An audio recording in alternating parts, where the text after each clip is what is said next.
Shabbat Shalom. Welcome to this week's 3-2-1. That's 3 comments on the Parsha in 2 minutes with 1 insight, except this week's going to be a little different. It's not going to be about the Torah portion. I was debating how, but to honor my rabbi. Growing up, I had a Rabbi Robert Fine, who is a big part of why I'm here today, and he passed away this week. His funeral was in New Jersey yesterday, and I wanted to share 3 teachings from him and maybe 1 insight I'm walking away with. The first is something I remember him teaching in 7th grade. He taught the 7th grade class in the Hebrew school, or part of it, and I remember he asked us all our Hebrew names, and he started writing them on the board, and he would put some in one column and some in another, and the big reveal at the end is he was showing off which people had the same Hebrew and the same English name. And he was pushing and saying how great it was when our 2 identities were merged together. It's something I did for my own children, of course, with Jesse, and something I always found particularly meaningful, whether or not we do it exactly that way, but the principle of taking the time to say, I've got my Jewish identity and I've got my secular identity, but the best of us is when those 2 things come together, we have one identity. Teaching number 1. Teaching number 2, Rabbi Fine taught my first Talmud class. I was the teen who showed up to the adult weekly Talmud class, and I learned something really fascinating, which is that it's hard to learn. That the Talmud is amazing because the gems come after quite a lot of mental rigor. In other words, the framework of the Talmud is written like a logic puzzle.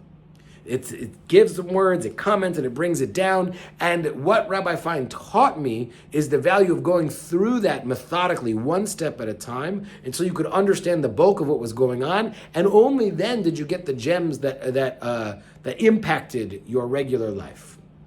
And the third was not something he specifically taught me, but was something he really gave me and everyone else, which was something I thought of as the Rabbi Fine smile.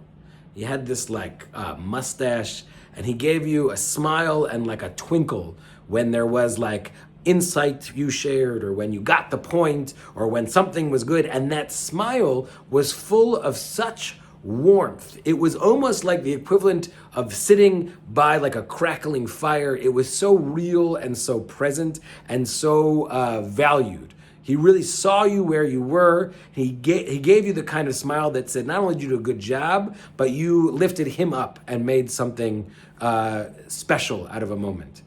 And so what's the insight? What do I walk away with for me personally as a rabbi walking in my rabbi's footsteps? The first version of this was to say that scholarship is beautiful, but it's menschlichkeit that makes it meaningful. And that's certainly the way he lived and the truth about who he was as a rabbi, except it's not really the case. It's not really what he was teaching. He was saying menschlichkeit is amazing, that warm smile, that ability to connect and bring people together. And with the scholarship, the menschlichkeit doesn't become more important, but the 2 can feed each other. That the wisdom of our sages is not a few one-liners to throw out, but the deep content and complicated learning that is present can merge with a warm heart and a warm soul to really create something beautiful, where the doors we open for Jewish living are full of meaning, purpose, and connection to tradition and to now, to building a real Jewish future. So this Shabbat, I went way over my 2 minutes, and I'm not sorry.